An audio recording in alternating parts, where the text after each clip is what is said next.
qui sont très mouvementées. Miranda est une énigme pour les astronomes. Ils ne savent pas exactement comment elle s'est formée. Selon une théorie, il y a des milliards d'années, la minuscule Lune aurait été frappée par un impact cosmique tellement puissant qu'elle s'est brisée en de nombreux morceaux de glace et de roches.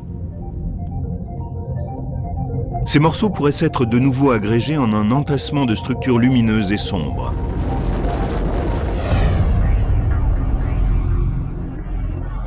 Mais selon d'autres théories, la surface de Miranda serait le résultat de mouvements. D'énormes tensions auraient poussé de grandes masses rocheuses au-delà de leur limite.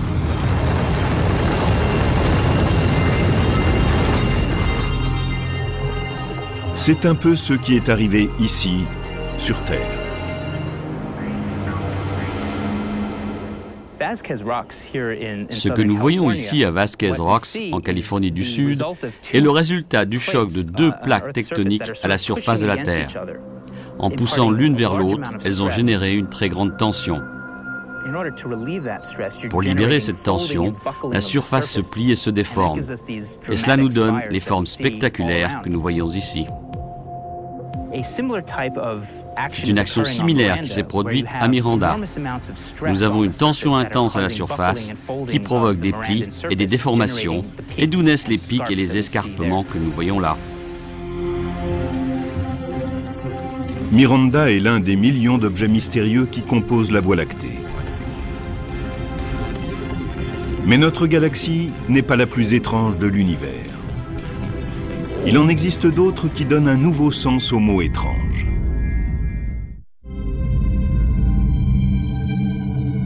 Les galaxies sont des zones du ciel composées de planètes, d'étoiles, de gaz et de poussière.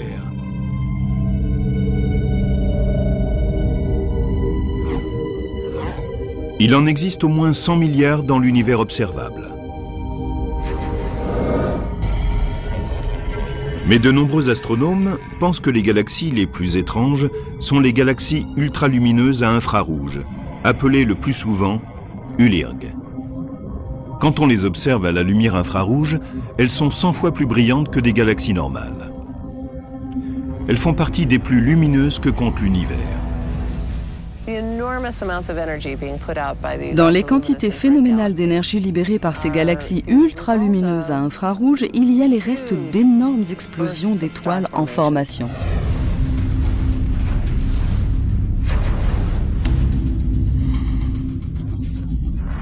Dans notre galaxie, il naît chaque année une étoile de la taille du Soleil. Mais dans les ULIRG, il s'en forme près de 100 par an. Ces étoiles sont faites de gaz interstellaires et sont entourées de poussière.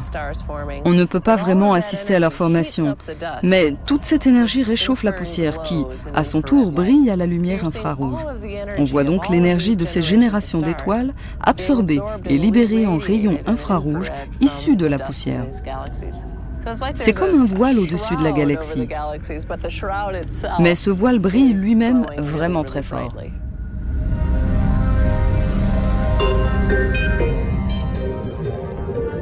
Les ULIRG ont été découvertes pour la première fois au début des années 1980, quand le satellite astronomique à infrarouge, ou IRAS, a capté des galaxies très brillantes grâce aux infrarouges.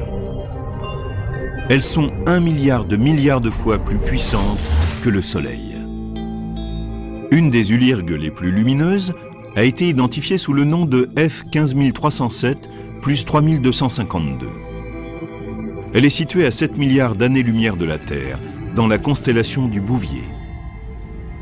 Les chiffres de ces appellations désignent les coordonnées de la galaxie dans le ciel, l'endroit où vous pouvez la trouver. Celle-ci est très brillante, assez lointaine, et c'est une découverte très passionnante, car on y trouve un grand nombre d'étoiles en formation. Et nous voudrions comprendre pourquoi. Comment cela se produit-il ?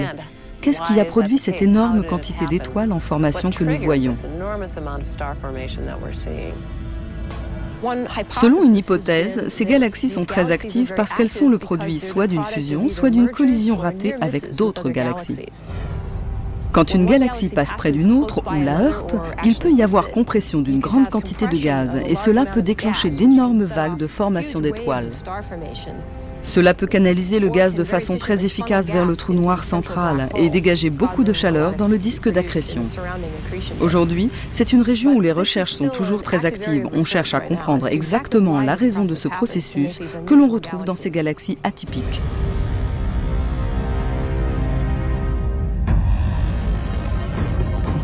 Des trous noirs supermassifs ont été détectés au centre des galaxies ultralumineuses à infrarouge. Ce sont des régions de l'espace où la gravité est tellement forte que rien ne peut lui échapper, même pas la lumière. Mais il existe peut-être des types encore plus étranges de trous noirs. Les trous noirs miniatures sont des objets hypothétiques, plus petits qu'un noyau atomique. Contrairement aux trous noirs supermassifs, ces mini-trous noirs n'ont jamais pu être observés. Mais de nombreux spécialistes pensent qu'ils existent. Les mini-trous noirs n'ont sans doute rien d'ordinaire. Il y en a probablement un là, juste sous mon nez, un ici et un là. Nous en sommes sans doute cernés.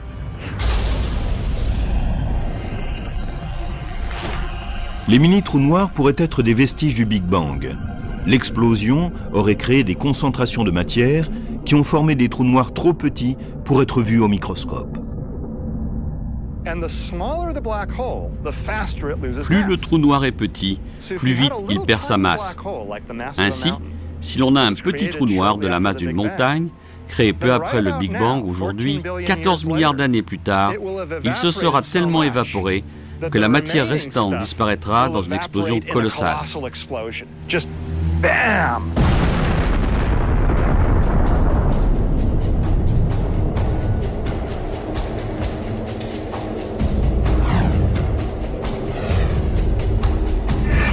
Les scientifiques peuvent prouver l'existence de mini-trous noirs en les fabriquant temporairement ici, sur Terre. En Suisse, des scientifiques ont construit le Grand Collisionneur d'Hadron. C'est un accélérateur de particules dont on espère qu'il peut faire entrer en collision des particules subatomiques. Il s'agit de reproduire les énergies qui existaient moins d'une seconde après le Big Bang. Le Grand Collisionneur d'Hadron sera capable d'envoyer des particules très rapidement les unes vers les autres. Et durant un instant, il y aura beaucoup de masse dans un tout petit espace. Et cela pourrait faire éclore de mini-trous noirs.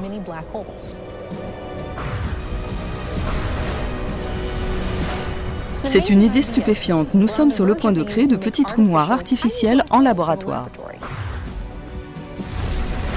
Si le Grand Collisionneur d'Hadron arrive réellement à produire des trous noirs miniatures, ce sera vraiment passionnant. Cela montrera que les trous noirs miniatures existent vraiment ou qu'ils peuvent exister et qu'ils ne sont pas simplement une invention de l'imagination. Les mini-trous noirs que le Grand Collisionneur d'Hadron pourrait produire ne vivront qu'un instant avant de disparaître. Si c'est un succès, l'expérience peut aussi révéler des secrets sur un autre phénomène intrigant de l'univers, une matière complètement invisible.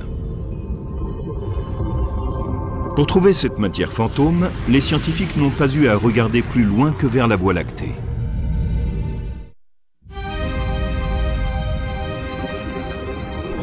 Aussi étrange que cela paraisse, les planètes, les étoiles, les lunes et les galaxies forment moins de 20% de toute la matière contenue dans l'univers. Le reste est fait de matière noire, que nous ne pouvons pas voir, mais qui est omniprésente.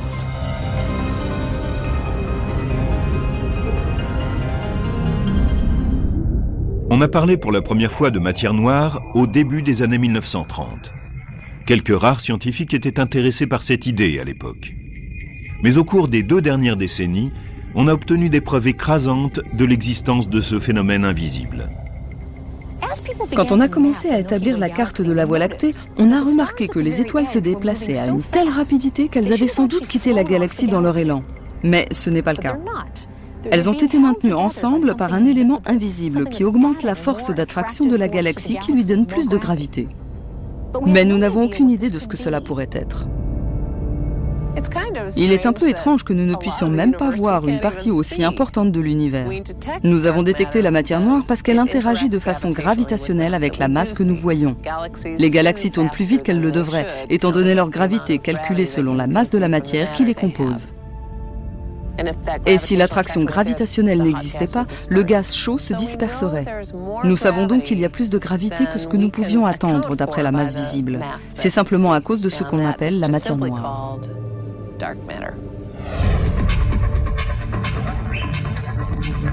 Pour mesurer la quantité de matière noire, on peut regarder les rayons X chauds qui émettent du gaz et apprécier leur quantité par rapport à la gravité présente. Une autre façon est d'observer ce qu'on appelle la lentille gravitationnelle. La lentille gravitationnelle se forme quand nous observons une galaxie très lointaine, derrière une autre galaxie qui, elle, est au premier plan. La lumière de celle qui est éloignée est déviée quand elle contourne la plus proche. L'idée, c'est que la déformation effectuée par une lentille est ici produite par l'espace même. C'est la gravité qui cause cette distorsion dans l'espace. On a ainsi remarqué que c'était ces galaxies déformées par la gravitation que nous percevions. Et quand nous avons évalué quelle masse devait se trouver en leur centre pour provoquer ces déformations, on a découvert qu'elles étaient 10 fois plus importantes que celles que nous pouvions voir. Nous étions donc en train d'observer un amas de matière noire. La matière noire constitue peut-être la majeure partie de la masse dans l'espace. Mais la plus grande partie de l'énergie contenue dans l'univers provient d'un autre phénomène invisible appelé l'énergie sombre. C'est une forme d'énergie théorique omniprésente et qui représente 70% de la masse et de l'énergie de l'univers.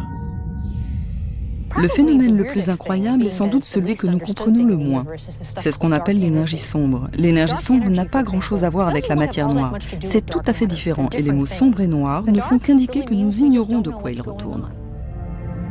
L'énergie sombre a été observée pour la première fois en 1998, quand on s'appuyait sur des étoiles très éloignées en train d'exploser pour déterminer à quelle distance se trouvaient des galaxies. Il s'est avéré qu'elles étaient plus loin qu'on ne s'y attendait, dans un univers qui était censé ralentir. Les astronomes en ont conclu que l'univers était dans une phase d'expansion plus rapide et que l'énergie sombre pouvait en être la cause.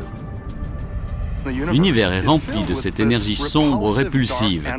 C'est une chose bizarre qui est à l'origine de l'accélération de l'expansion de l'univers. En effet, ça fait comme ça. Ça va de plus en plus vite. C'était un moment dingue quand on a découvert ça. On ne s'y attendait réellement pas. Il s'avère, en tout cas pour nous, que la plus grande partie de l'univers est faite d'énergie sombre, qui elle-même est noire. Elle ne brille pas, nous ne pouvons pas la voir, mais elle a pour effet d'accélérer l'expansion de l'univers. C'est une sorte d'antigravité. La matière et l'énergie normale ont tendance à ralentir la vitesse à laquelle les objets s'éloignent les uns des autres. Car les objets normaux s'influencent à cause de la force gravitationnelle. Mais l'énergie sombre, elle, paraît accélérer la vitesse à laquelle les objets s'éloignent les uns des autres. Selon une théorie, cette énergie sombre accélérera l'expansion de l'espace à un point tel que tout l'univers sera déchiré en lambeaux dans 50 milliards d'années. Si c'est le cas, non seulement les amas de galaxies seront mis en pièces, mais ensuite les galaxies elles-mêmes seront déchirées, quand les étoiles se détacheront les unes des autres. Puis le système solaire et les systèmes planétaires seront déchiquetés. Et encore plus tard, même les planètes seront détruites, ainsi que les humains. Et enfin, ce sera le tour des atomes et des particules subatomiques. L'univers est plein de choses bizarres et intéressantes. Mais l'objet le plus particulier est peut-être bien juste sous notre nez. Finalement, à mon avis, la chose la plus étrange dans l'univers, c'est la Terre. Quel endroit de folie quand on y pense. Voici une planète rocheuse située près d'une étoile, avec toute cette verdure qui prend la lumière du soleil et la transforme en nourriture. Mais d'autres personnes ne lui trouvent rien d'exceptionnel, parce qu'ils y vivent.